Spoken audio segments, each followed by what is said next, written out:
একটা কথা কিন্তু ঠিক, কোয়ালিটি কোয়ান্টিটির চেয়ে বেশি ম্যাটার করে। আমি কতগুলো সিনেমা দিলাম তার চেয়েও বেশি এটা ম্যাটার করে আমি কেমন সিনেমা দিলাম।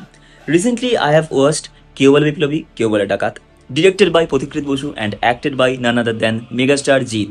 এই সিনেমাটা দেখার পর একটা রিয়াকশন জেনুইনলি আসে, সেটা হচ্ছে কোথাও গিয়ে যেন আমি হলে গিয়ে যখন সিনেমাটা দেখছি মনে হচ্ছে is this actually a Bengali film. কারণ এক্সপেকটেশন তো মানে লেভেল পেরিয়েছে এই সিনেমাটা, যেই এক্সপেকটেশন নিয়ে আমি সিনেমাটা দেখতে গেছিলাম হলে, এটা তার চাইতে অনেক বেশি লেভেল পেরিয়ে গিয়েছে। অ্যান্ড যে কজন মানুষ এতে অভিনয় করেছেন ইনক্লুডিং টোটা রয় চৌধুরী, প্রত্যেকের অ্যাক্টিং জাস্ট অসাধারণ। অ্যাক্টিং নিয়ে বলার চেয়ে বড় কথা যেটা, সেটা হচ্ছে স্টোরি লাইন। কোনো তাড়াহুড়ো নেই, কোথাও খাপছাড়া হয়ে যাচ্ছে না, কোথাও এমন কিছু নেই যেটা প্লট একটা ধরতে গিয়ে হাত থেকে বেরিয়ে গেল, বা মিউজিক যেগুলো রয়েছে, বিজিএম যেটা আসছে। অ্যান্ড আরও যেটা বেশি নোটিস করার মতন জিনিস সেটা হচ্ছে ব্যাকগ্রাউন্ড স্কোরের সাথে সাথে যেই জিনিসটা আমাদের, যারা আমরা রিভিউ করি বা আমরা যারা সিনেমা একটু বেশি মন দিয়ে দেখি, বেশি নজর রাখি সিনেমার উপর, সেটা হচ্ছে কালার গ্রেডিং।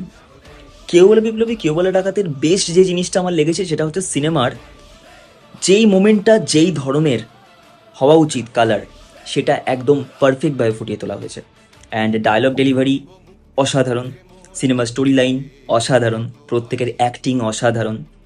আর এন্ডিং অবধি একটা জিনিসকে ধরে রাখা, যেই জিনিসটা কিন্তু এই সিনেমাটা প্রুভ করেছে। অ্যান্ড এটা অ্যাকচুয়ালি হলে বসে দেখার মতন সিনেমা। মানে অনেক সিনেমা আমি এর মধ্যে আমি অনেক বাংলা সিনেমা দেখলাম, অনেক রিভিউ দিলাম। হ্যাঁ, এই বছর বেশ কিছু বাংলা সিনেমা ভালো লেগেছে, বাট এটা যেন কোথাও গিয়ে একটা অন্য ধাঁচের একটা সিনেমা, যেটা আমরা অনেক বছর ধরে মিস করছিলাম। And finally it is here.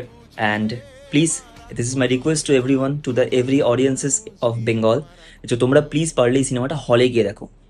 OTT রিলিজের অপেক্ষা করো না, কারণ এই সিনেমাটা কিন্তু হলে গিয়ে দেখার সিনেমা।